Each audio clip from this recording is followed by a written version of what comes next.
And here we go. We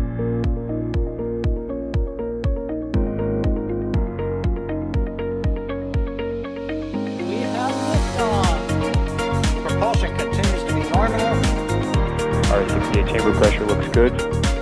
Following up. Roger, Atlantis. Water towers fly! Yes! Tango down to nominal. Flight downside FD off. Bring in FD off. Off. It's orange! 145! Oh my god! Oh my god! Decollage. Put that in the big bag, Eagle. 343 unfolds to go. Indeed. We rise together, back to the moon and beyond. If the methane would be igniting in the flare, correct? Yikes. You read? We don't need any more of these.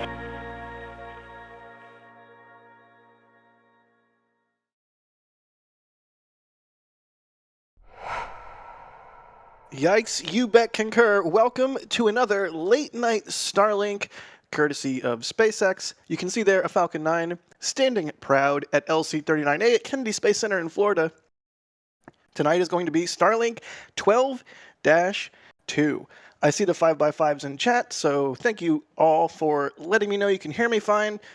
Thankfully, it's not just me today on stream. I'm joined, as always, by our, what do I always say, ever-competent cohort of co-hosts. Starting off with Mr. Adrian Bile. Adrian, how you doing? I mean, over here it's just one day away from Christmas, so I couldn't imagine a better way to celebrate this than to be with you here, Jack, commentating a giant candle. Indeed. Holiday launch. You gotta love it. I'm still waiting for the year. I mean, eventually it's gonna happen where we get like a New Year's launch. Like it's gotta be a thing. That's gonna be amazing. Also joining us today, rolling out to KSC, setting up cameras, bringing us phenomenal views as always. Max Evans, the one, the only, the insufferable. I could keep going. Oh, come on. Hi, Max. Hi, Max. That's how we're starting tonight out? Oh, my God. Okay. You didn't start talking. You left dead air, so I just kept going. Lesson be learned. I wasn't even given an intro. That was fair, but it's fine. Good evening, everybody, and welcome back to the Kennedy Space Center on what I have to say is a rather glorious evening. And hopefully we can get Falcon 9 off the ground tonight, unlike a couple of nights ago. But hey, that is spaceflight. We will see what the night brings. We will indeed. Hopefully, it ends in a launch. But you know, we'll see how it goes. Also, producing today's stream is Kevin Michael Reed. We love you, Kevin. Thank you for running in a giant human-sized hamster wheel that makes things go. Couldn't do it without you. Chat, if you have any questions, you know the drill. At NASASpaceflight, and we will see your questions pop up in some software we have running in the background. So Did we really give Kevin the Nightbot command, ! God? Oh yeah, that's been there. That's been there for a long time. Jack also did not forget who was producing our show tonight. So that's a first. See, Kevin knows that I'm liable to forget, so he smartly shows his info, and I see that, and it's like a reminder. It works. It works every time. My job is to help you. And you do so good at it. That's why we love you. That's why I love you. Love you too, Jack. But no, the God command has existed for a long time. If you play around with the Nightbot commands, I don't know. Oh Lord, I'm unleashing chat now. If you play around with the Nightbot commands, there's some truly weird ones. Oh God, please don't. Suffice to say. But yeah, let's talk about tonight's mission. 21 Starlink satellites going into orbit. The booster is B1080-14. And as you can see there in the ticker, it's going to be landing on Just Read the Instructions. Max, what direction is this puppy going? So B1080-14 is going to be heading downrange tonight, heading southeast on a 43-degree orbital inclination, very much like the Group 6 constellation did. Go ahead. Sorry. Does that count as a southern polar corner? Not quite, although that is something that we can do here, so, you know. Really? You literally opened the door, and I was going to slam it in your face one way or the other because the opportunity was present. Okay. All right. Well, go away with your stupid polar corridor and continue, please, telling us about this mission.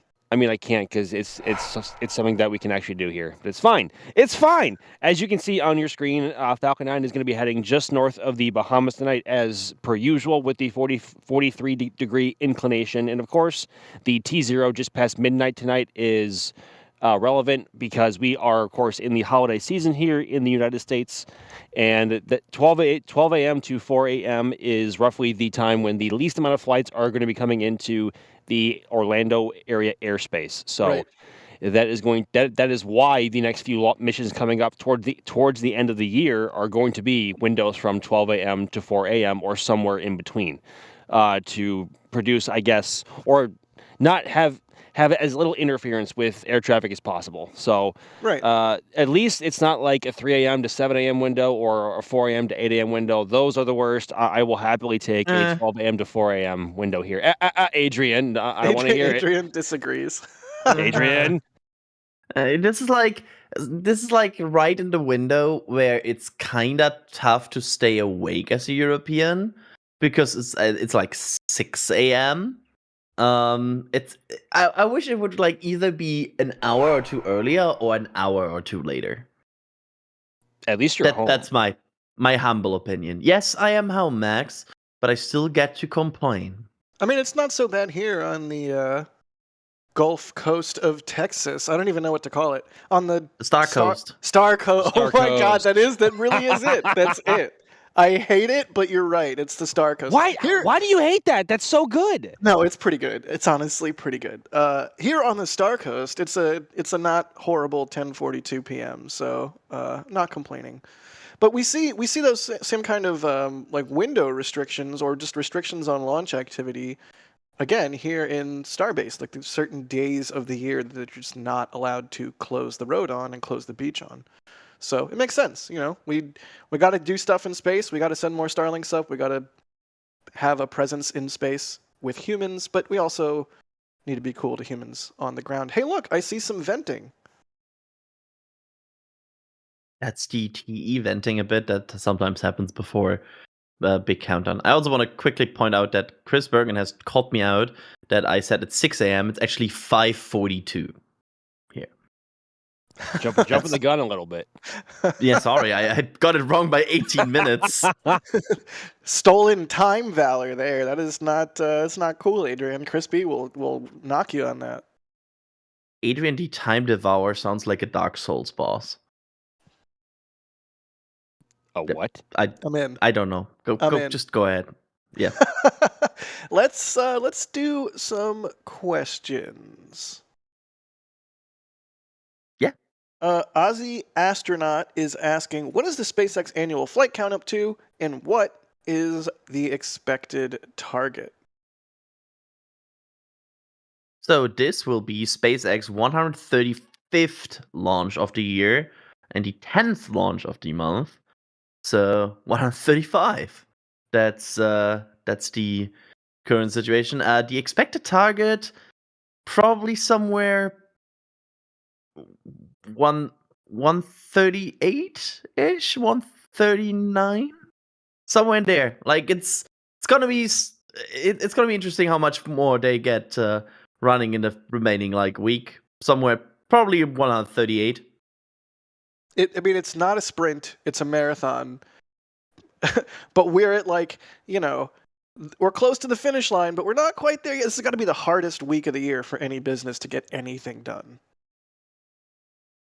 But yeah, there's more coming up. I don't know, Max, what do you think? How many do you think we'll see them hit? I mean, so we are currently at about 131 flights for the Falcon family alone this year, 2 of which being Falcon Heavy, and of course 129 Falcon 9. And of course 135 is including the 4 flights of Starship that we've had this year. So I would presume that they can get probably 2 or 3 more off this year, so around the 137 or 138 mark, which is more than I thought they would get at the beginning of this year. I know their goal was 148 because that I think 4 or 5 of those were left over from 2023. But obviously they're not going to get there this year, but they are a lot closer than I thought they would be. I thought they were going to be around the 120, 125 area, but still launching 135 times for all of your rockets in one calendar year is remarkable on its own, because that is the amount of flights that the entirety of the space shuttle program has had to insert Happy Crispy because the space shuttle reference. But yeah, so around 137 or 138 sounds about right. Yeah, in general, just to give some more substance of what they have planned here. In theory, they have 4 more missions planned, which is from Slick 40. We will see two Raya 4 NGS and Starlink 12.3. Then we have Starlink 11.3 from Slick 4E, and then we have Starlink 12.6 from LC39A. And of course, the one that can launch 2 times here is Slick 40, which has smashed more and more turnaround records lately, and is in general SpaceX fastest pad to turn around. However, this will be, if it goes on time, a new record for 39A turnaround, because they will go down to 5 days, 7 hours, 9 minutes, and 30 seconds for the turnaround of 39A. Did we mention Astronis in there? Because I feel like that is also one that could also go by the end of the year, and that was the one that scrubbed or aborted right at engine ignition just a couple of nights ago. They could still fly that by the end of the year, and that is a goal, but we still don't have a firm date on that, so we can also include that in the pile. Yeah, we have. I feel like we do have a question from Flip asking if it's getting a new booster, or do we know what's going on with Astronis? I don't know how to even say it. It's so somebody in chat actually on that stream was kind enough. I think he actually worked for Astronis themselves. He pointed out that the pronunciation is Astronis, so and not like Astranus. It's Astronis. So, SpaceX hasn't really said much about it other than that it was vehicle related, i.e. Falcon. So. Whatever that means, either right at engine ignition, whether they got all 9 Merlins lit on the first stage, which was 1077, or is 1077, I should say. We don't know if there was an excessive chamber pressure or low chamber pressure in one of the engines or something upstream.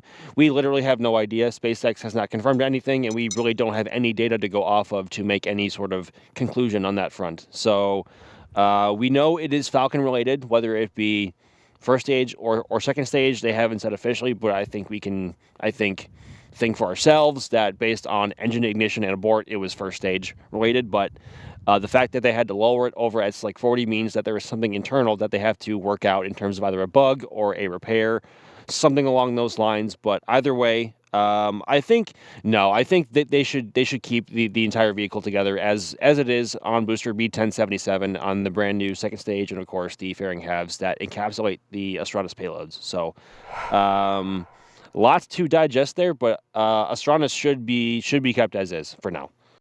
All right, and just to point out, that could either take the slot of 12.6 or 12.3 potentially, because these are 39A or 40. Because of course they cannot slide in like a 5th launch in there. Like that's not given anymore, because the 39A's flight will be on 29, which means that they won't do another flight this year. Same goes for 30. So if they want to get Astronis off the air, or in the air, sorry, off the ground. There we go. Before the end of the year, they would need to replace one of the Starlinks, which they are probably happy to do if things align. I'm sure customer payloads have a clear priority over Starlink missions this year. Yeah, I mean, a Starlink seems like a fine thing to set up in a time slot and then replace, if you have a customer mission that's ready to go. It's just, but if you don't, hey, more Starlinks, more better. Speaking of, where are we at? Like, how long until we start to see a frosty booster? Well, we are currently at T-minus 40, or just over T-minus 45 minutes at the moment, and at T-minus 38 minutes is when the SpaceX launch director will either verify or not verify that they are go for propellant load. Assuming they are, propellant load will begin at T-minus 35 minutes for both Stage 1 and Stage 2 RP1 and Stage 1 liquid oxygen. But we are coming up on, they should begin the poll in just a few minutes, and then at T-minus 38, either the LD will give the go or no-go.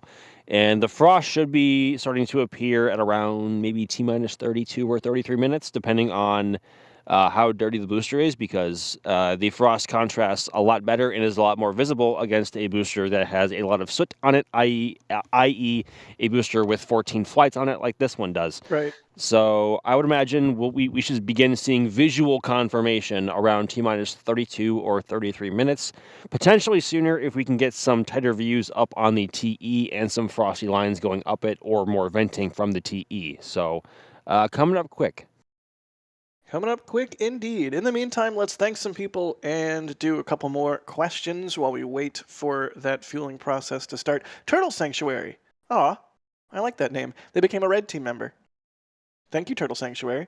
Bideford, wow, with a $50 super chat. Bideford, you're always in the chat, always hanging out, always coming through with the super chats. Thank you so much.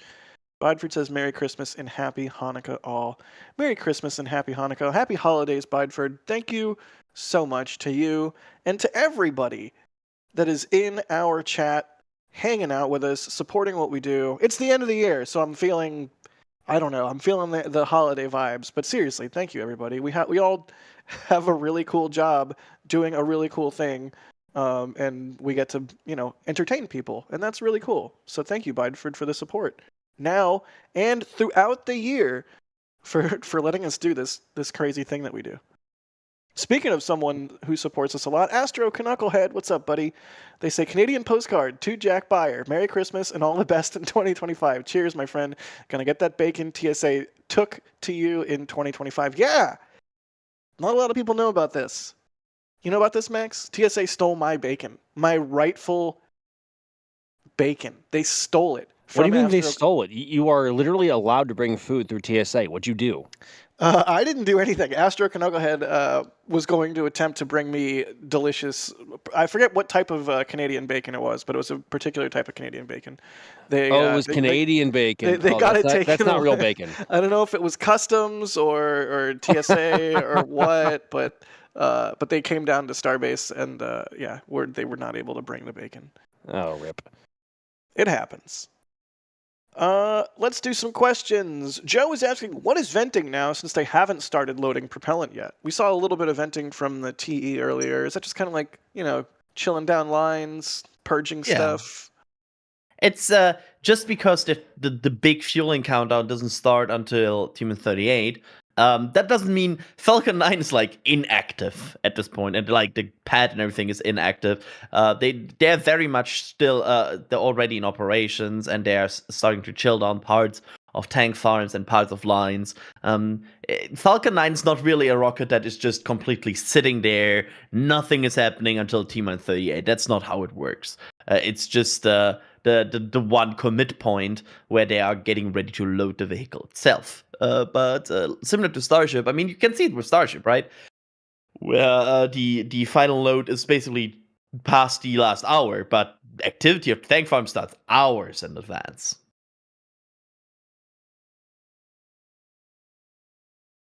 Jack talking while muted. Classic. You know what? Sometimes you got to talk while muted. It happens. Yeah, sometimes you have to do that.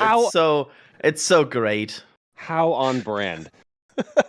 It's necessary. Nobody wants to hear me cough or slurp my drink or any of the other things that might, noise in the background. Leica going ham with her toy. Nobody wants to hear that.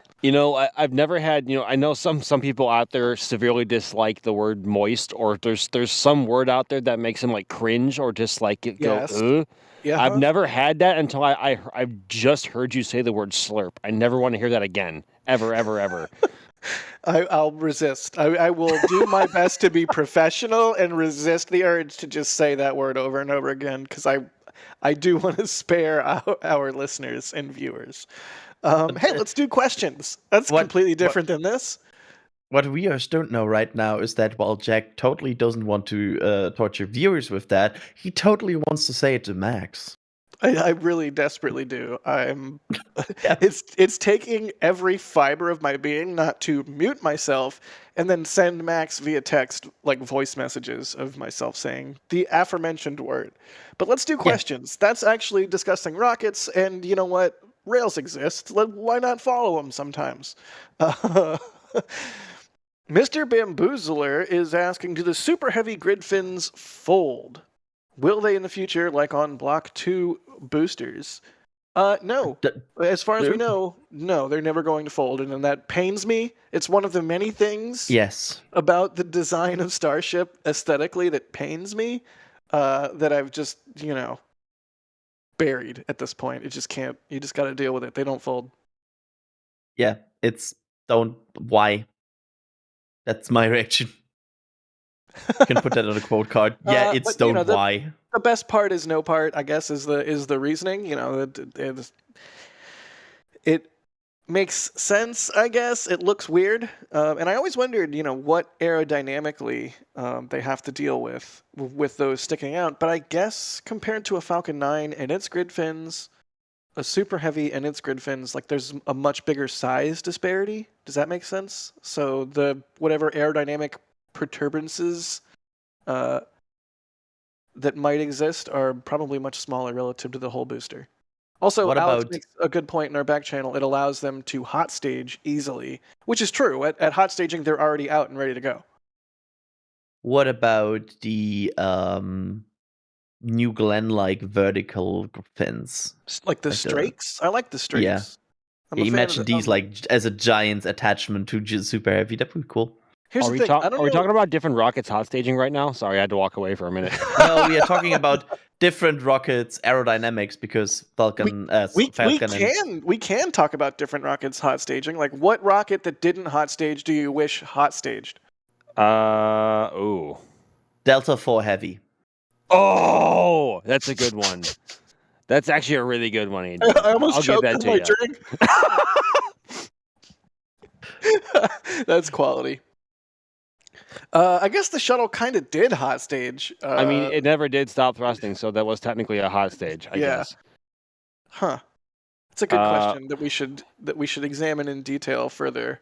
A few people have asked before, like, what if Falcon 9 could hot stage? And it's just like, well, Falcon 9 is not designed to hot stage, and it would be a really bad day if it did. Stage every time. Yeah. The day of Falcon 9 hot stages is going to be a very bad day for a lot of people. I mean, they're getting closer to hot staging. They're pushing the point where they ignite the Merlin vacuum engine like further and further closer to like the separation point. It's like, can we go like 1 second early? Like, they're getting there.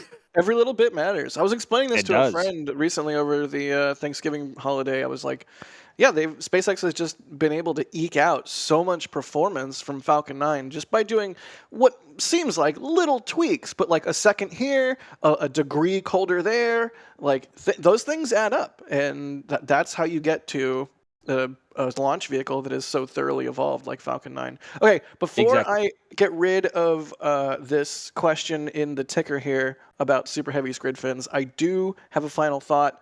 And the question here, the second part is about the future, or like Block 2 boosters. I am wondering, because in the same way Starship had rumored to have, like, it was going to have a flap change for years. Like, I think we first found out about that in a Tim Starbase tour, that they were going to, move the flaps on ship more leeward. So similarly, I think in also a Tim tour, but maybe not, we've heard about a booster having potentially 3 grid fins. 3 grid fins. As long as they're spaced out evenly, I think it actually might look really good. What if they're not, Max? And what if they're not even the same size fins? Then I'm just saying, if we're thinking about a Block 2 booster, who knows? Who knows then what's going to be coming down the line. I hope it bothers you until the day you croak. I don't know. if it's not symmetrical, I'm gonna have nightmares. But anyways, let's move on. Yeah, imagine designing an asymmetrical rocket. Couldn't be ULA. No, not at all. Big slider. Okay, well that's somehow different. I don't know. When it's just like a Nah, it's worse. Yeah, how is that different? Like, it's literally as asymmetric as it gets. It's the worst. Everything is worse. I kind of like it. No, I like that's wrong. I'm sorry. I like the 501 and the 401 config. Like those look good. I respect your opinion. Everybody has to be wrong sometimes. Like you about potatoes. They're overrated. Potatoes. What? Yeah. Adrian, how dare you? I like that I could just throw that grenade. I'm sorry, Adrian. That is a literal grenade just tossed into a room. Okay, guys, go nuts. Yeah. We have a $10 tip from Ethereal Swordsman. Thank you so much, Ethereal Swordsman. I'm scared to even read this. Read it. Legend has it, one particularly still night on the coast of Cape Canaveral, a flaming falcon leaves its nest to terrorize ships far off in the Atlantic. Some have even seen dragons. The legend says a crown of stars reflected in the waves are a sign of the beast coming soon to rule the sky. Okay, Ethereal Swordsman. They multi-classed into a bard. Oh, that explains it all. They're a bard. A what? A bard. Adrian, explain what a bard is to Max. Well, it's a class and it's a supporter class in most of them. Most of the builds are potential supporter class in Dungeons and Dragons. I would not. They're like know storytellers. They're musicians. Yeah, they're a way for they enhance their party's abilities by encouraging their morale usually, and with that enhancing their dices. Think of like the Revolutionary War, like the kid with the flute, or like the little drummer. Yes. Like those are kind of like they're like bards, you know, like they hype everyone up. Anyways, that's the thing. Thanks, Ethereal Swordsman, for the tip to tips.nasaspaceflight.com. John Cook's asking, what was our favorite launch of 2024, and why is your answer not Starship Flight 5? Max, go. Okay, so do we just by default? Can we not say Starship Flight 5 and we have to say something else? Yes. I mean, do we all universally agree that Starship Flight 5 was number one? I would agree with that. I would personally. All right, then let's say not that. Adrian, I want to hear your dissenting opinion, but first let Max talk. So excluding Starship Flight 5, for me, really, it comes down to I have a very difficult time picking between three. The three of those being Goes You, the launch of Falcon Heavy back in June, because the lighting conditions were so perfect. It was a shiny, brand new Falcon Heavy, and we got tons of good imagery out of it. And also double RTLS. Number 2, Delta IV Heavy, the very last flight of Delta IV Heavy, NROL 70. I'm so bummed I wasn't there for that. I wish you were here too, man. That was incredible. And it still really hasn't sunk in, despite all these months passing, that Delta IV is no more. That's very sad. That's a very sad thought. But yeah, it's been that way on the West Coast for a little while because we had our last one a couple of years ago, or maybe last year. Versus and all of the padded and all of the stuff at the pad is still there. It's not like Adrian, we're being sad. Don't be mean, Adrian. Go hate potatoes elsewhere. Yeah. And I like when Max doesn't gang up on me. we're pulling up some highlights here. What is this? Heck yeah. Let's go. It was a daytime launch. That's such you know me, yes. I'm Mr. West Coast. This is such a better view than we got of Slick 6. Like a Slick 6 from the press viewing location. You're looking at a hillside. Whoosh. Is that is Adrian? Is that how it goes? Whoosh. Yeah. It goes. Adrian, do the rest of the sounds. No.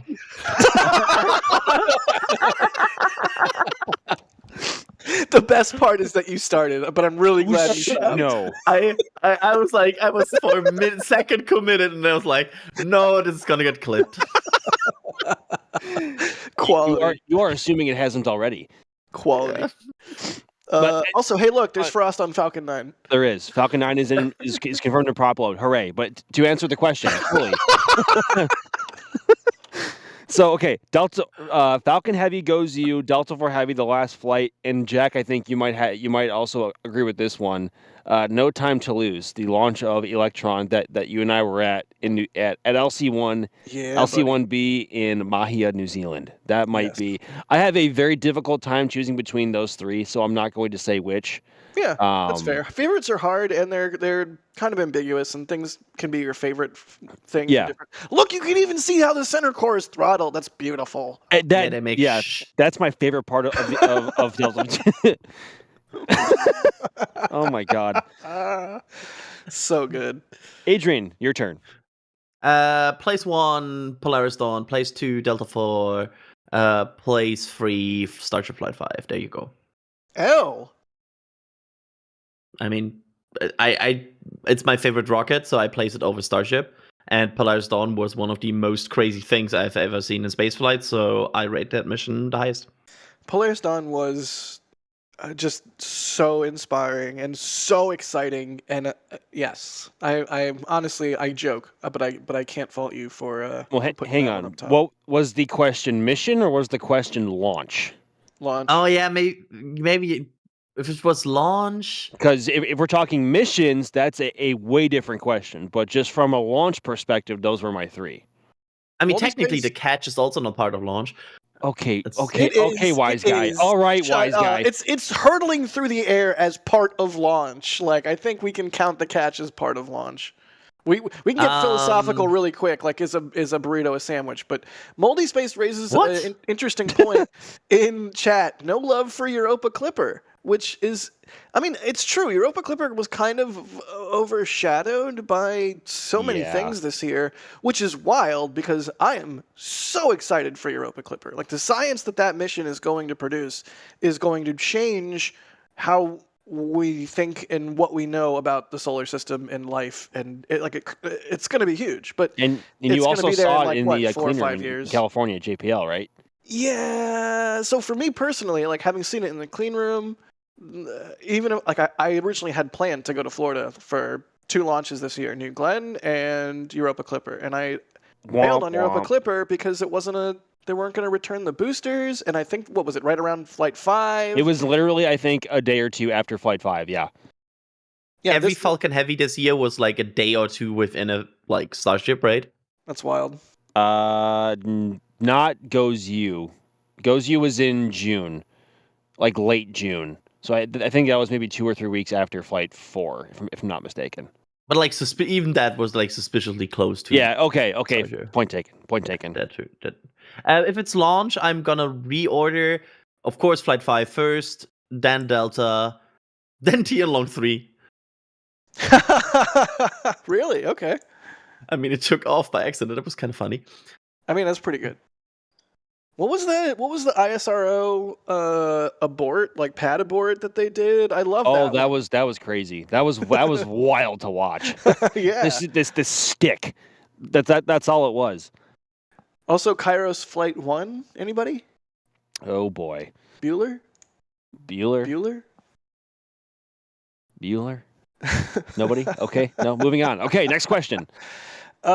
Human says B1077 is my favorite booster. Remember when it hit a bridge? Me too. Yes, we do remember when it hit a bridge. In fact, D and I have seen that bridge. Max, have you seen the bridge? I have not seen the bridge. I've not been out that way. You got to go out that way. I know. We got to get you out that way. I know. Why is it? Wait, it's your favorite booster too? It is. Why? I met somebody very special because of it. Oh, nice. Oh, I love that. MG says, I just got back from a cruise. I hope I can see it. Will I be able to see it from Miami? This will be the first time. Smiley face, eyes, squinty emoji.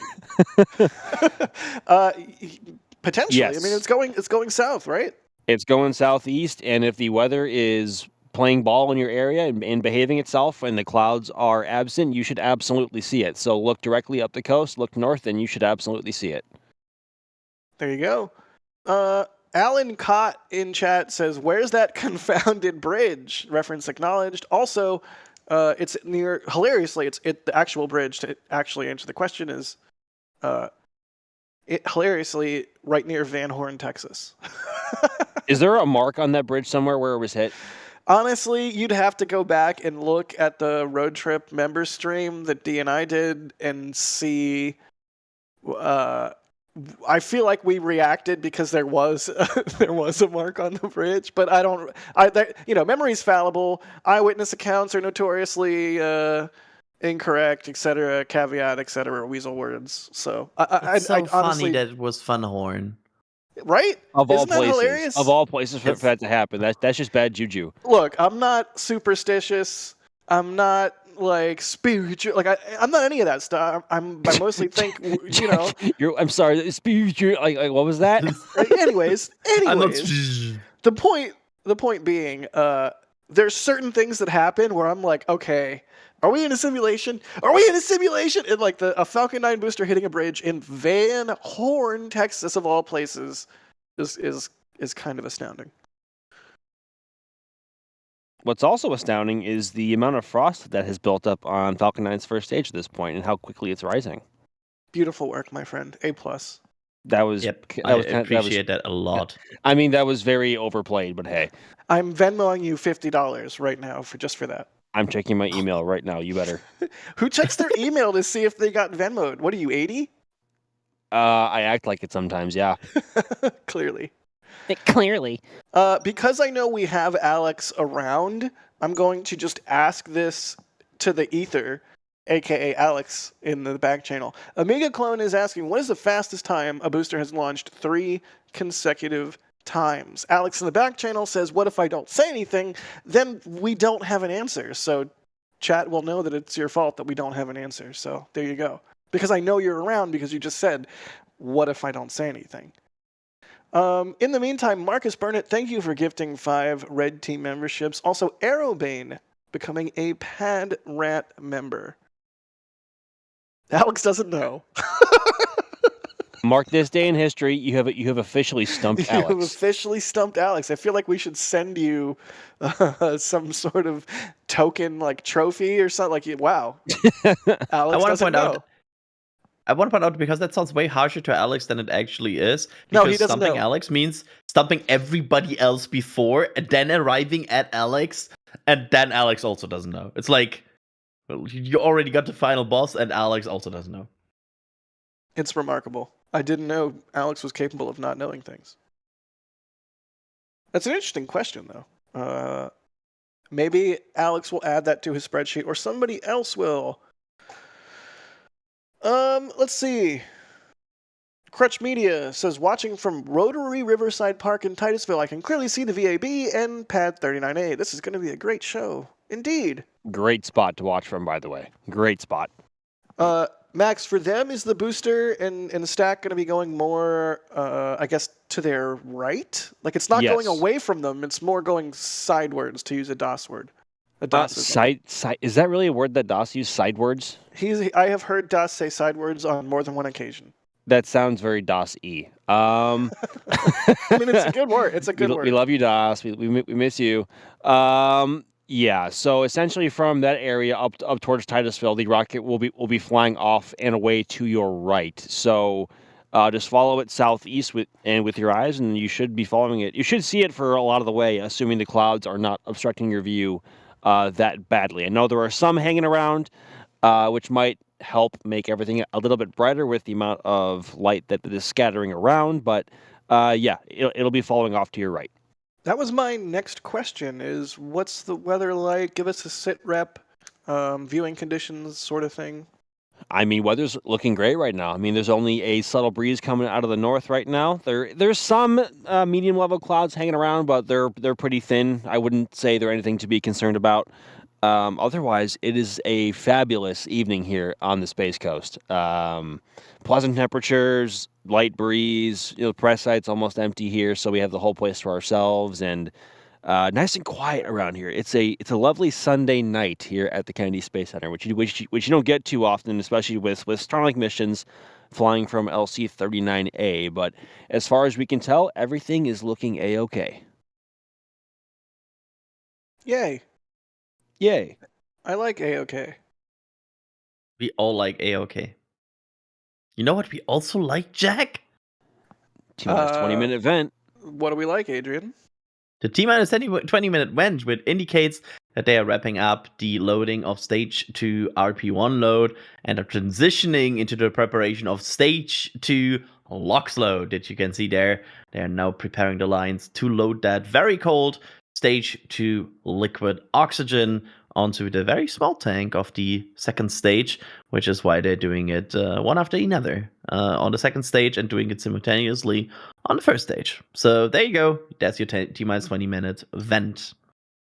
Excellent. Everything progressing as we expect. The good old 20-minute event letting us know that things are moving along like clockwork.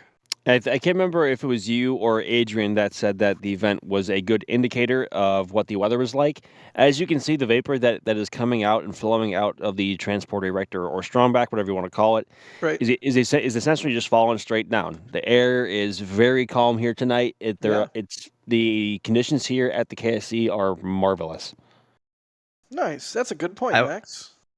And now I want to have like a sign of that. It's like T-minus 20-minute event going sideways equals it's windy. T-minus 20-minute event is wet, it's rainy. T-minus 20-minute event not visible, it's foggy. It's like it's your perfect weather indicator. T-minus 20-minute event not visible, you're at Vandenberg. Yeah, it's like oh, self-burn, ouch. Yeah, I had to do it. No one else was going to do it. I had to do it. It's obligatory. Sometimes you have to hurt the one that you love the most. So, once again, this is the Starlink 12-2 mission. It's going to be 21 Starlinks getting blasted into space, and the booster is 1080-14. 14th flight for this booster. It's going to attempt to land on Just Read the instructions. And Max, remind us again which... Oh, hey, wait. We have some info there. Booster history, Axiom 2, Euclid, SL6-11, Starlink 624, Axiom 3, CRS 30, Starlink 652, Starlink 662. I don't know how you guys do this in one breath. SES 24, NG 21, I keep wanting to say SL, Starlink 10-10, Starlink 669, 12-1, and now 12-2. There you go. Max, which way is this puppy going? Falcon 9 and B108014 are going to be heading southeast tonight on a 43-degree inclination, just like the old Group 6 shell did. Oh, I say the old Group 6 shell. It's still not old. But yeah, it'll be heading southeast down the coast. So if you are anywhere along like Jetty Park, Cocoa Beach, Satellite Beach, going all the way down to maybe Fort Lauderdale or Miami, y'all should have a front row seat to Falcon 9 flying directly in front of you. Weather pending. Fingers crossed for everybody that's out there hoping to see a launch. I know, like, around the holidays, everybody is traveling. A lot of people are in Florida for just like a vacation. A lot of people are visiting family there. Jeremy Pye is asking, what about in Orlando? Should it be visible depending on also a very weather pending situation. And just to give you guys an idea of how far away you can actually see a launch, if the weather is clear, you can see a launch like this, whether it be from any pad wherever it's going, all the way across the state over in the Tampa Clearwater area. Of course, obviously, if the weather's nice, because it's still at that point with how far away you are, it's going to be very low on your horizon, but it'll still be plenty visible. I've had friends who were photographing races over at Sebring, the Sebring racetrack here in Florida, which is southwest of us here by about 2.5 hours, and they've seen a launch clear as day. So launches here are visible for miles and miles around. It's just a matter of where you are and where to look. So if you're like in the Tampa Clearwater area, of course, look straight east. If you are south of the pad, all the way down to Miami, look straight north of the coast. And if you are north of the pad, say Daytona or Jacksonville, look south, although your view might not be as great as being south of the pad, because at that point, Falcon 9 is going to be flying away from you, and the arch of visibility is going to be very narrow compared to those who are south of the pad. But you can see a launch from very far away. You just might not hear it. Yeah, the sound does not travel quite as far. I mean, I remember seeing launches from the Tampa Bay area. Granted, that was the shuttle and a clear night, and the solid rocket boosters are extremely bright. But point being, you can see them from pretty far away. Steve, thank you for becoming a Red Team member. And Ethereal Swordsman with another $10 tip and a whole other thing, which I'm scared to read again. But thank you, Ethereal Swordsman, and happy holidays. Does anyone else want to do it? I did the last one. The last what? The last Ethereal Swordsman rant story. I don't know what to call it. No? Okay. Yeah, I know. Not everybody all at once. Take the reins, Jack. It's all you. Norris is asking, will there be a Flight 7 patch? If only we had someone from the store team that could inform us as to the status of if there will be. Ice emoji, ice emoji. Ice emoji. Oh no. All right. Okay. All right. All right. Noted. Thank you, store team. It's getting there. Souls Redacted is asking, is this a northeast or southeast launch? Southeast. Southeast. Alex, what I is said that? 3 times ice emoji. The mouth in the middle was not there. That Yeah. makes me so uncomfortable, even That though is- I am equally guilty of typing this emoji compilation or combination to others at times. Nobody can see this. This is great broadcasting. Thanks Alex. Nobody will ever see what we're talking about right now, hopefully. Don't show it. Cosmo Sim is asking, is a Starship Heavy in the realm of possibility in the future? Oh my God. I'm just gonna say I wish, but no. It's just No. not. Not with that Thomas- attitude. Thomas Hayden in chat. Why, buddy?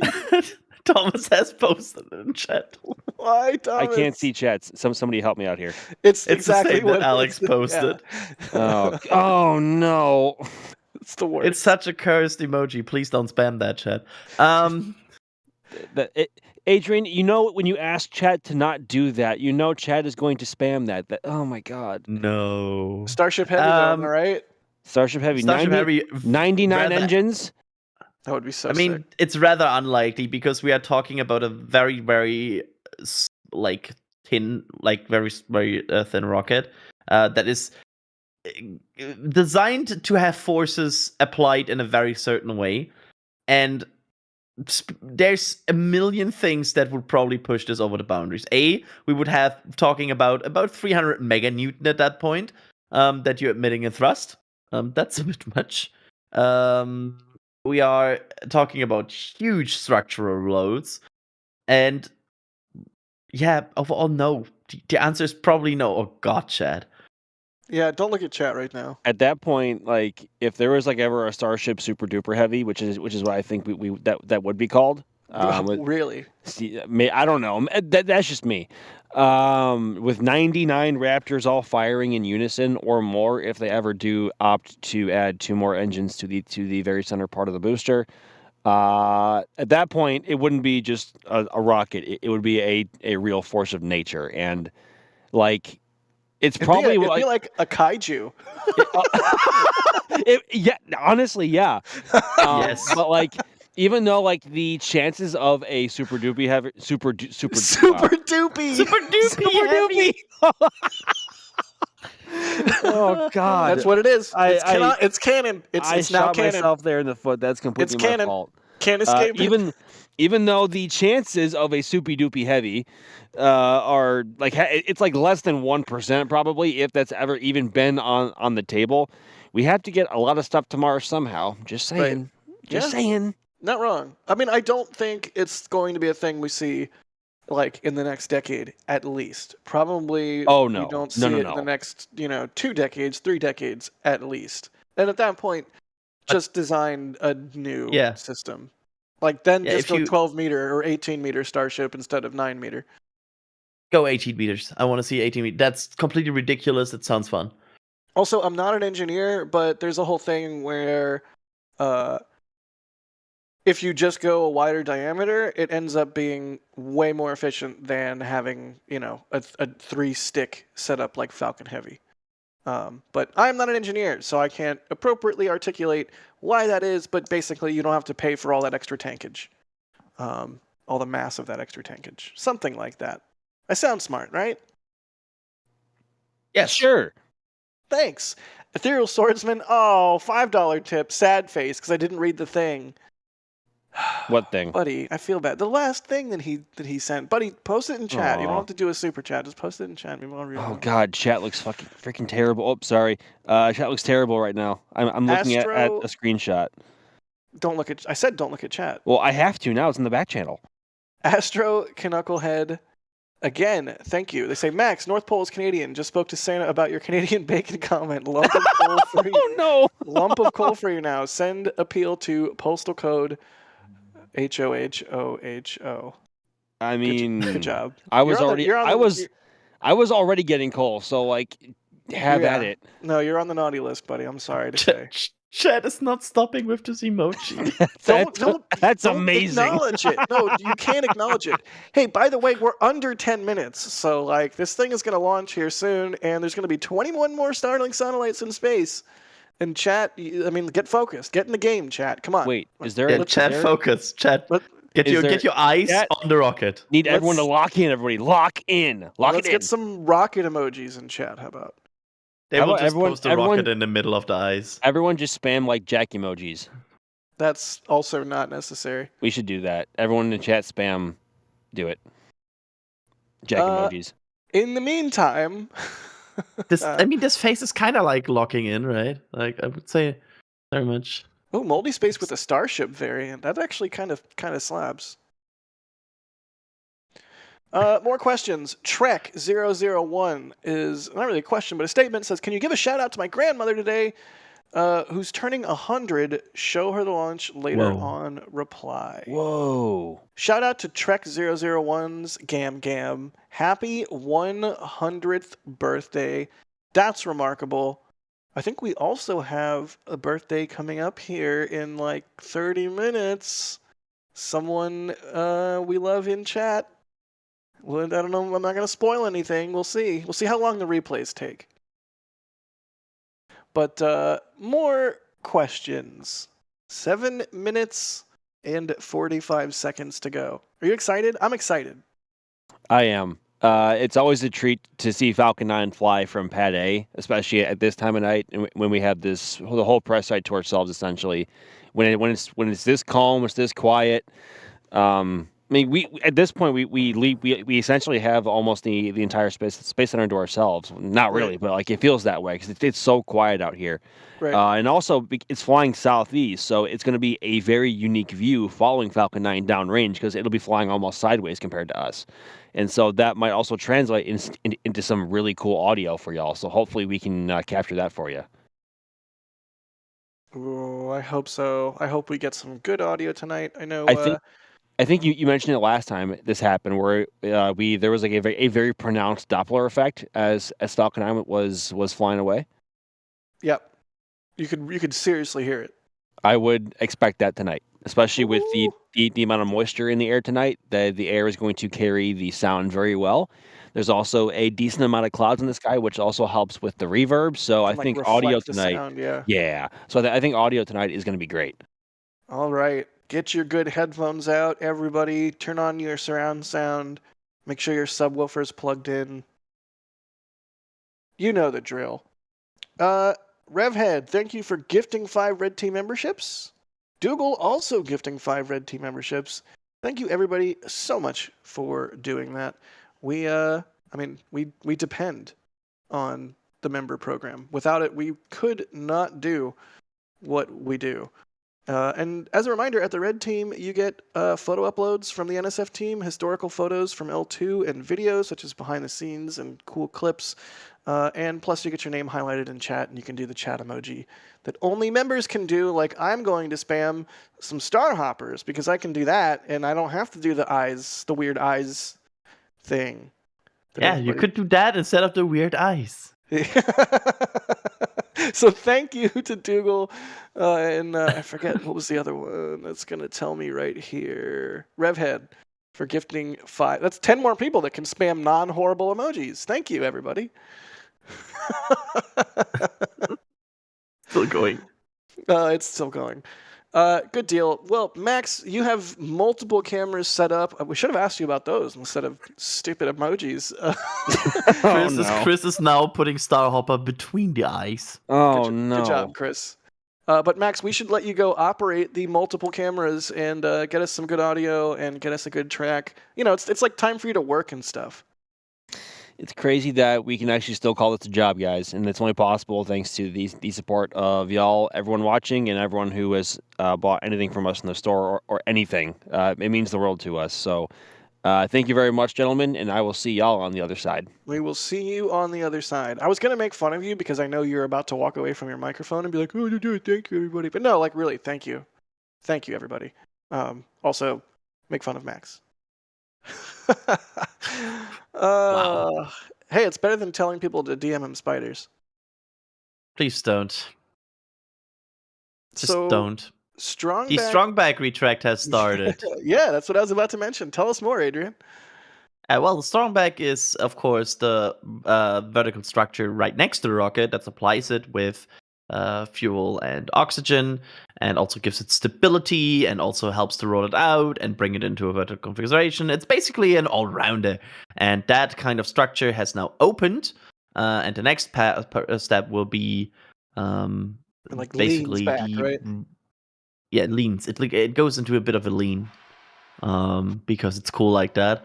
And once that has happened, it's in a position where it is ready to Falcon 9 to launch, and you can see the clamps there being opened. And it will start to lean a bit here because it's so cool. Yeah, step one is opening up those little clampy things so that it can retract, and then it retracts, because you got to get out of the way of the Falcon 9 plume, because you want to be able to use this pad quickly again, and you don't want that thing to get utterly roasted. There it retracts. Nice. You can see it now. It retracts a bit and then it retracts more during launch. Yeah, there's like a throwback maneuver that happens actually at launch. Also, the for a crewed launch, when like the tower arm or the crewed arm is out, the crew arm will sort of move out of the way as well. But now it's kind of tucked away out of the way already. But one of those things to look out for that you might not notice on your first handful of rocket launches. Especially because so many are out of 40, right? Like, I always love a good launch out of 39A. Yeah, it's just Stage amazing. one, And also, box load is it's complete. always... Stage I know one it's always launch the... It's also the moment where Alex starts to look at the background of, like, is there new Starship stuff?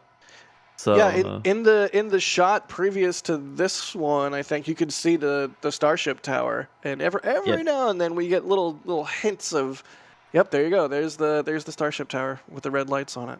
I mean, right there at 39A. I'm so glad they are red and not strobe lights. Oh God. Well, wait until it's complete, maybe, or maybe the strobes are a Texas specific thing. That would be so amazing. I would hate it at every single Falcon 9 launch we ever do from 39A has the strobe lights. Yeah, is what it is. Stage 2 oh, lock you load can complete. see Stage 2 locks load complete. There's that vent from the Strongback, and you can see the water tower is puking, which is good. It means it's full. Yep, it is ready and full to support the deluge system. Minute and a half to go. Oh boy, this has the potential to be a really spectacular launch. Yep. Ground gas close out. Basically, all commodities are now on Falcon 9. The Falcon 9 the Falcon 9 flight computer will take over the countdown in about 10 seconds, which is also shadowed as Falcon 9 being in startup. And from there on out, it's the rocket controlling it.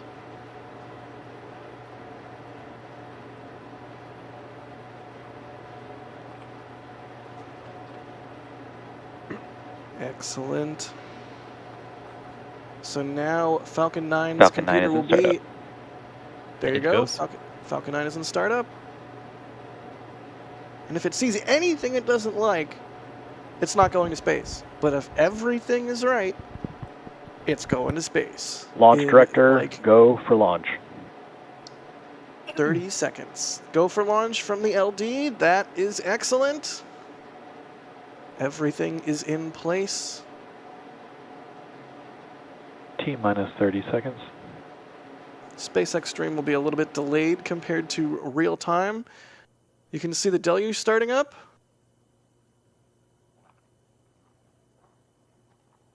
Watch for ignition. There we go. And liftoff of Starlink 12-2, carrying 21 Starlink satellites into orbit. Let's listen in.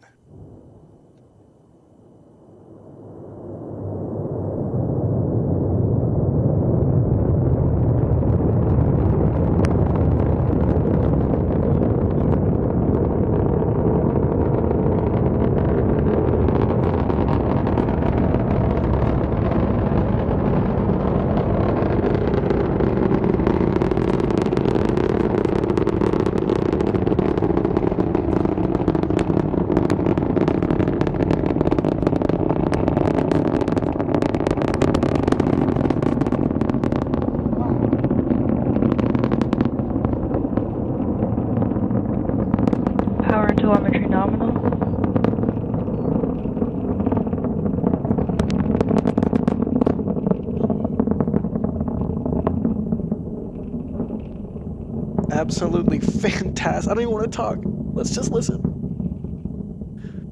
Falcon 9 is supersonic.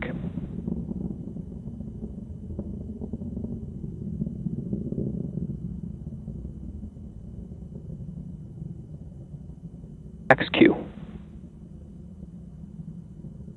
Absolutely fantastic track from Max, fighting the clouds, keeping Falcon in frame. You can see the exhaust plume expanding as the vehicle ascends into thinner and thinner atmosphere. And goodness, that audio was a treat. Vec chill has started. And Vec chill started on the second stage. Adrian, what are we going to see next, good buddy? Next up, we will see a main engine cutoff, which is in about 30 seconds from now, where the 9-mile engines will shut down, and the first and second stage will separate, which of course will then start the landing sequence for the booster, which will land today on just read the instructions, while the second stage will continue the primary missions, which is to delivering these Starlink satellites into their designated orbit. And there is the shutdown. God, I love that blue. Miko. I love the blue, that deep blue just before Miko. So gorgeous. ConCam in chat says, it's blue. Go. Stage separation like, confirmed. Like instead of orange. There's stage sep. Here will be second stage start. Recognition. No stiffener ring anymore, remember? And no stubby nozzle. As intended. Yep. And you can see look the at the first views. stage getting roasted. Yes. That is the first stage getting hit by the second stage's exhaust plume. Absolutely roasted. Look at it. That's always that's always happening. It's just way more pronounced and visual at night. Right, and as we were talking about earlier, here comes fairing sep too. Confirmed. Gorgeous. You can, I think, see the. Cool. You can see the switch where it changes from direct to cell to normal Starlinks because. We haven't really talked about that yet. There are direct to cell sats on this launch, right? Yeah, there are direct to cell satellites. It's 13 normal and 13 normal and 8. 13 direct to cell and 8 normals. And of course, direct to cell is now recently announced to be a beta together with Telecom, where they will deliver direct to cell internet forward to the United States, to even the most remote locations. Pretty cool. That was absolutely beautiful. Second stage continuing to do its thing. First stage also continuing to do its thing. And prepare for the entry burn so that it does not get roasted again, this time by the atmosphere. But we were talking about a little bit earlier in the stream, Adrian, about how SpaceX is finding ways in which they can eke out every little bit of performance. And one of those ways is shortening the amount of time in between stage sep and second stage start. Definitely saw some plume interaction on the first stage there. But like you said, that's just extra visible right now because it's nighttime. Yeah, and every single second they're not fighting the gravity, kinda, is a wasted second. So why not, if you're feeling confident at it, reduce the time where you're not fighting? Yeah. So that's why they do it, and that's what optimized them. And we saw them increasing the Starlink satellite amounts on missions because they are continuous optimization. So it pays off. That inside of the inner stage looks beat up. I'll put it that way. It looks like it's had a time. We're coming up on entry burn. Yep, the entry burn, of course, is the maneuver where fire will be used to fight fire. Where they slow themselves down and also use the fire re-exhaust of the entry burn to protect themselves during the very spicy part of the re-entry. Right. You almost said it like you were tired of saying it, but it's the coolest part of a booster coming. Well, I don't know. Maybe the landing's the coolest part. It's a really neat part. Let me put it that way to eliminate pun Stage 1 potential. FTS is saved. Stage 1, entry burn, startup. Here we go. There it is. One engine. Wait for the 3. And there it is. There's 3. And it will go back to 1 and then shut down. We'll wait for it. Any second now. Stage 1, entry burn, shutdown. 1 and shut down. And off. There we go. Yeah, yet another way that they've been able to get a little bit more performance out of the thing is that 131 engine burn configuration for the entry burn. Now look out for some plasma building up around the grid fins now. I Stage love 2 there it FTS. is. There we go. watching that. And you will see the drone ship in the upper left corner of the grid fin somewhere. Usually appear if the cloud cover is clear. Thank you for that, Adrian. I mean, it It's always really fun. SpaceX makes it look easy, especially having done it, It's not over drone ship. 100.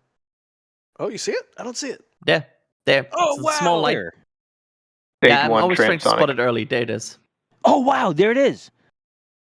That is wild. If you know where you have to look, you can see it super early. Wow.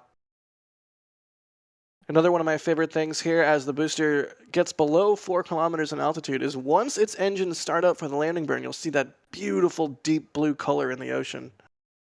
Hopefully we get that this time around as well. Stage 1, landing burn. That was that aggressive pitch over during the landing burn. Look at how fast the Stage velocity 2, just terminal turned guidance. off. Yeah, that thing really hits the brakes, and you can see the There's the grid drone ship. fins. Look at that. Stage You 1, see the landing grid leg fins doing deploy. the work. There's the blue. There's the deluge on the drone ship as well. And whoosh. Boop. Like clockwork. Stage 1, landing confirmed. You love to see it. And That now, was routine for them. That looked routine, and it's not. yeah, I mean, no kidding. There's some other companies talking about how they're like trying to get a first stage booster now ready to land, and that's super impressive. And meanwhile, SpaceX is at this point where it's like, yeah, I'll just land another Falcon 9. It is remarkable, and SpaceX makes it look easy because they are so consistent and launch so often. But the fact of the matter is, the feat of engineering that Falcon 9 is accomplishing with every single launch is truly mind-bending. If there's any sort of way to visualize this to the scale of what they're trying to do, essentially take like a pen, like your standard pen or pencil, throw it over the Empire State Building and try to catch it on a shoebox on the other side. That is essentially what they are doing here. If there's any way to visualize that or put it really into context, the scale of what's happening, That's bonkers. They make it look so easy, but the sheer physics that are happening in front of our eyes are anything but easy to navigate, and the fact that they are able to navigate that so well to this point, way more often than not, is just a testament to all the teams involved and just how well engineered the Falcon 9 rocket is right now throughout its entirety to this point. So, and we say it never gets old, and it may sound cliche at times, or like we're saying it too much, or that we're saying it because we have to say it. Genuinely, watching Falcon 9, Vulcan, or any other rocket fly genuinely does not get old, and doing what we do is so freaking special, man. It is. NSF is not responsible if you throw pencils at the Empire State Building. Yeah, Oh, come please on. don't. Please don't do that. Please do not do that. It's Also, a I very was- good visual. I love the visual comparison, and I will steal that in future Max. That's an excellent way to describe it. I have never heard that like so well done, and I'm like, I feel love like I've that heard. explanation. I feel like I've heard Bill Nye or someone give that analogy before. It's a quality analogy, and I'm also going to steal it from Max. Yeah, it's an absolute quality. Okay. Okay. on the topic of SpaceX making it look easy, while we wait for some replays, CosmoSim is asking, how long does it take for SpaceX to manufacture the Falcon 9 second stage? And based on that, are they efficient enough to keep launching Falcon 9s at this rate without running out? I mean, that's the bottleneck at a certain point, right? Is Falcon 9 second stages, and I'd assume also fairings, but they can reuse fairings, so not as much. I mean, that's one of the things that drove fairing reuse. They're somewhere around 2 days, 2 days per second stage. That is wild. Oh, there's data. Wow. And obviously, they don't get those back. So each one is like a bespoke, one-off spacecraft. I mean, some of them have to relight multiple times to accomplish their mission. I also think different upper stages are rated or have certain backups for all of their systems, be it avionics or guidance, for I think crew rated stages for like missions like Polaris or any mission that's carrying Dragon with crew on it as well. Right. Hey, replays. There's a quick mention to Thomas Hayden here in the back channel posting an actual analysis of the stage 2 tests at McGregor. To from that extrapolate how many second stages they're building.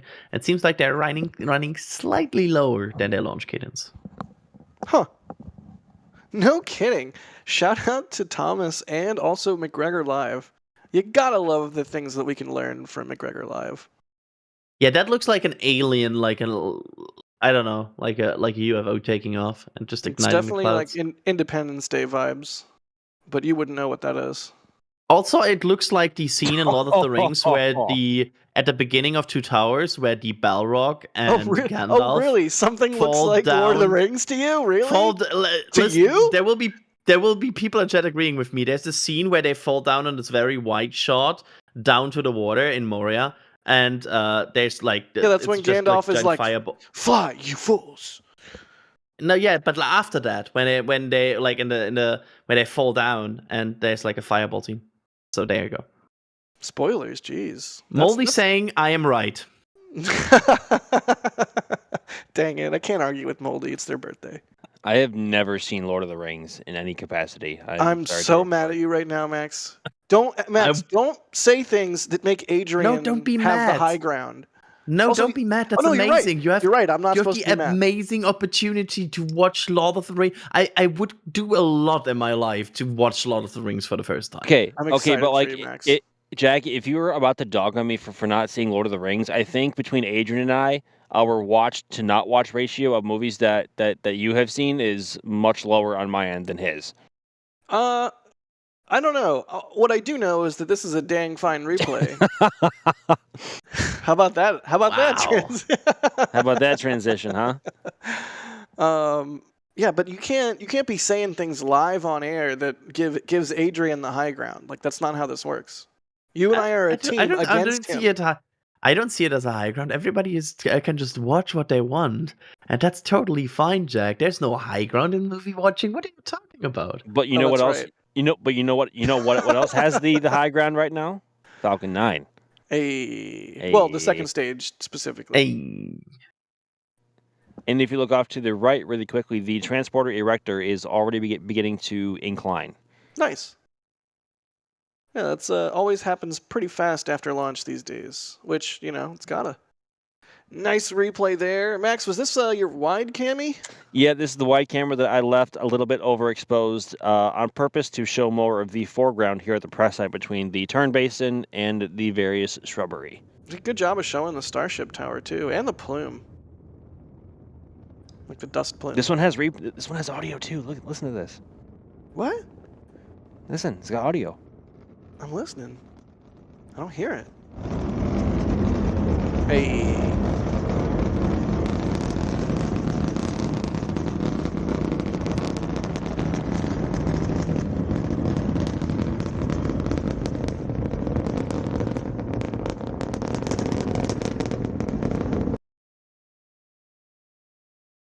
Nice.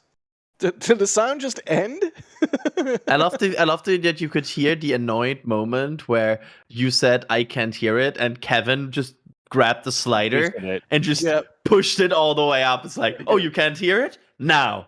That was pretty good. Believe this is auto track. What? Are we getting the wrap-up music? No, too soon. Too soon. No. What do you mean? What's the... What? No. Oh, gosh. No, I refuse. No, we have to stay live for 8 more minutes so that we can be live on Moldy Space's birthday. I thought we all agreed. What's with the lights on the crew tower? Are they like triggering multiple like some sort of fire alarms? No, that is happening with my own eyes too. Those are probably the various alarms and other bells that the sheer level of noise and vibration probably trigger over on the FSS. Yeah, that happens because, as we know, rockets are loud and they cause things to vibrate a lot. So that would not surprise me in the slightest. Actually, you know what? We actually have seen this over on Slick 40's crew tower as well, following some missions. Why we don't see it after every single one at night, I don't know. Maybe I just haven't been paying attention. But that is my guess as to what's happening. It's like a rave. It's like it's having a rave. It's a light show. It's the most useless warning in mission control. Like Falcon 9 just launched and the launch tower reports, there's a fire near the launch paddling. Really? I do wonder, maybe the reason why we see it on some launches and we don't on others is like down to like wind direction, or maybe it's a has gas thing, and like there's a little bit of nitrogen tetroxide or something around in the tower. T-tap especially. I think T-tap.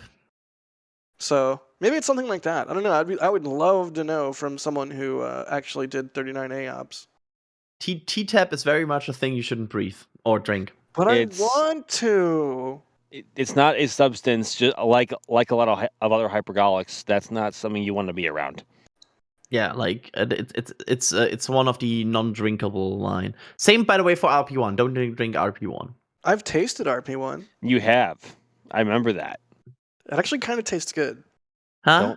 Jack, I mean, I haven't consumed it. I didn't drink it, but I tasted it. It did go into my mouth. And then you lost me. Do we need a story here? Replays, tracking replays. Here we go. My replay. Yeah. Hey, look. You cannot just drop that. Oh, whatever. It turns out rocket grade kerosene is really good for breathing fire, as a party trick.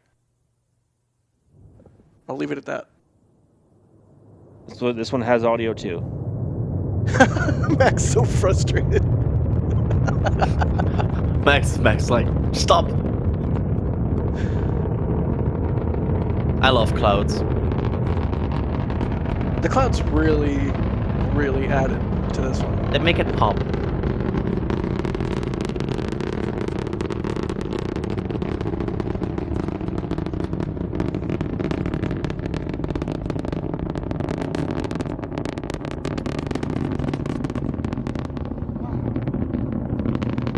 You reacquired it through the clouds so fast, Max. You did, Max. I meant to praise you for that. You did fantastic. Yeah, it's always a pain to track through clouds, but thankfully they are thin enough to not cause severe, visual. They're not thick enough to completely block off and cut off the use of Falcon 9. So it was somewhat easy to follow along-ish, roughly with where the light was, and obviously when Falcon 9 came out, it was easy-ish to reacquire it. But I have to say, the sound tonight was absolutely insane. Just like we had talked about before liftoff, the thick air and the clouds and the lack of wind tonight really helped amplify the sound immensely. That was about as pungent and punchy as I've ever heard Falcon 9, ever. So we would say it's not windy. It's thankfully not windy right now. It's been very windy a lot lately, and I'm thankful to not have it a windy night, thankfully now. Really, though, the clouds always add a little bit of context and atmosphere, dare I say. Tonight, for whatever reason, the context, it just made the rocket feel like it was just hanging in the air for a longer than normal period of time. It was a treat. I'm enjoying it. You have a moldy birthday countdown? Oh, we do have a moldy birthday countdown. We do? Yes. T-minus 3 minutes and 40 seconds until it's Moldy Space Industries birthdays. Star is Moldy Space Industries in chat. They are in our member Discord. They make amazing, horribly cursed KSP concoctions. So if you're in our member Discord, check out the gaming channel and you will not be disappointed. But yeah, 3 minutes and 18 seconds to go till Molly's birthday. No big deal. With this pad, we have one more launch before the end of the year, just to fill this 3 minutes with a bit more insight, because there's more NSF stuff actually pending what day exactly it will be, because there's even a potential that the NSF staff might not stream on Christmas. We'll see. We'll see, question mark. But 39A should return with Starlink Group 12-6 at the wonderful time of midnight, Sunday to Saturday to Sunday. That's right now the plan. And we'll see. Alex is probably typing to be some technicalities of why that might and might not happen, if that is really a Saturday to Sunday, if that's possible to turn around. Or he's just going to be snarky and hang you out to dry. Oh, dear. Oh, he's snarky and hanging out to dry. And also, and that's something, I'm not even grumpy. People are just always getting me wrong. Anyway, on this Friday, we also have a very special Flame Trench, where we have the very original Flame Trench group of EJ, Jack, and Sawyer. It's gonna be a good one. Being quizzed by Quizmaster Ryan Caton in a potentially golden suit. I'm not sure. Like, I didn't. This is what? I didn't agree to this. Yes, you did. I did not. I specifically did not agree to this. Very much, you did. I asked, well, let me actually go up. Oh God, no! He has receipts. Yep, I have. Who's available for this and next Friday for TFT? And then there's a Jack below that saying available. Yeah, no, I didn't say for being quizzed by Ryan in a golden suit. Oh yeah, and right below that message is a Ryan Caton message saying if the normal team is available on 27th show, that would be amazing for the end of year quiz extravaganza. Oh, it's gonna be a good one. Don't miss this week's Flame Trench. Yeah, it's I don't know what actually is going on. Like I usually I like provide some input about what's actually happening in these shows. I don't know. Be excited. Do we know what we're being quizzed on? I mean, rockets. I assume, rockets and things. Yeah, rockets and space and the year in those terms. But also, it's Ryan Caton. So yeah, I think there's also some host questions and some Flame Trench questions. That's kind of what I'm. That's kind of what I'm getting at. You don't know what kind of curveballs he's gonna throw. Yeah, I think with Ryan Caton, there's a good chance there might be some things in there. 20 seconds to go. The celebration is in startup. Wow. Yeah, at this point, the celebration director even has given go for launch. The celebration LD. Good Watch Lord. for tier deluge. Celebration. 5, 4, 3, 2. Their celebration 1. engine ignition. Ding, Happy ding, birthday, ding, ding, Moldy. ding, ding, We ding. love you. Happy birthday, Moldy. We love you. Seriously, thanks. And thanks to all of our members. Shout out again to that guy whose grandma was turning 100 today. Yes. Yeah. Holy cow. Fletcher Boy, thank you for the super chat. JC Davis, thank you as well. Proper Fun New York, thank you for the super chat. JC Davis again. And Mark with a store message. Thank you so much, Mark, for grabbing a throw blanket. They say, NSF continues to be the best in the biz. I caught the stream late. Does SpaceX have any more launches scheduled for 2024? Yes, they do. And stay tuned. Make sure you have do all the YouTube things, like the bell or whatever. But you'll know if we go live for the next launch. There's 3 or 4 more? 5 more? A number more that's greater than 0. Also, can we talk about that crazy wisp of exhaust plume that went straight upwards following the rocket in the replay?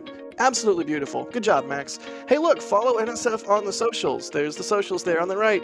Follow us on X. Follow us on Instagram. Follow us on Facebook. I think we even have a TikTok, but that is yet another good way to find out when we are going live for the next launch, because there are a handful left before the end of the year, somehow. Also, James, thank you for becoming a PadRat member. All right, buds. I think with that, we will see you on the flip side. Adrian, thanks for being on stream, bud. Absolutely a pleasure as always. This was fun, and I'm glad we saw a wonderful Falcon 9 launch this close to Christmas. A completely normal, entirely hinged Starlink launch. Max, We have a go ahead. sorry, we have a waiting UT0 for Moldy's birthday. I love it. Max, thanks for being on, man. Speaking of things I love. Not Aw. Wow. Oh, wow. Okay, never mind. But no, seriously, thank you very much, everyone, for coming to hang out tonight. And thanks to everyone at NSF for allowing the Chaos crew to be on tonight for a late night Starlink and just cause absolute mayhem, as we normally do. Scheduled But this. I know. Yeah, you made this happen, Adrian. It's your It was your idea. Yes. To be fair, for the record, this Actually, is all it was Adrian's yours. idea. No, actually, it was Max. So No, do you no, know no, what no. story? You did kind of bully me into it. I didn't. I tagged you. I said please. I Yeah, didn't bully you. yeah, I that's said true. please. I mean, I said please. Okay, Do you think nice Kevin anyway will let to us? it. Do you think Kevin will let us finish this ramble, or will he? Well, stop see, the at some thing is point? we still have to say that Kevin produced the stream. Oh gosh. Because then he Ah. can end. Now he can end it. But I have to give him like a clean end. So as long as I have like breath in my voice to say words, I can fly. I'm flying. Breath I'm doing in a your flying throat. takeover here, Jack. I'm doing a flying takeover so you can take your breath again, and then I can take over. Thanks to Jack Bayer for being the host on today's stream, who's now doing a flying takeover. So Yeah, thank you Kevin so can much, also- Adrian, for thanking me for being on stream. And once again, thank you so much to Kevin Michael Reed for operating today's stream. Max, how do you feel about Kevin Michael Reed? He's okay, I guess. Oh, no, he's great. he's All right, great. let's He's let's end the Kevin. pain. Let's end the pain. That's- Chaos crew, peace out.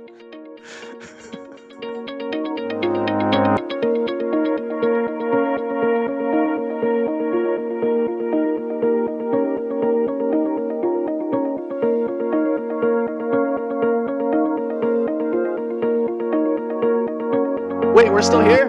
Happy birthday, Moldy! Happy birthday, Moldy!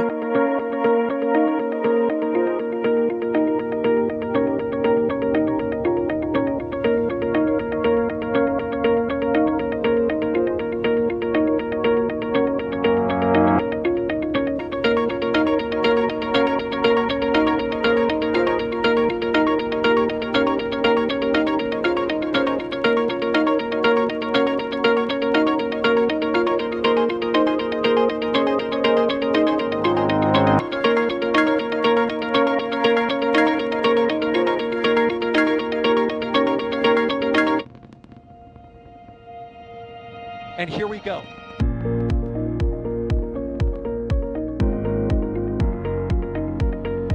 We have liftoff.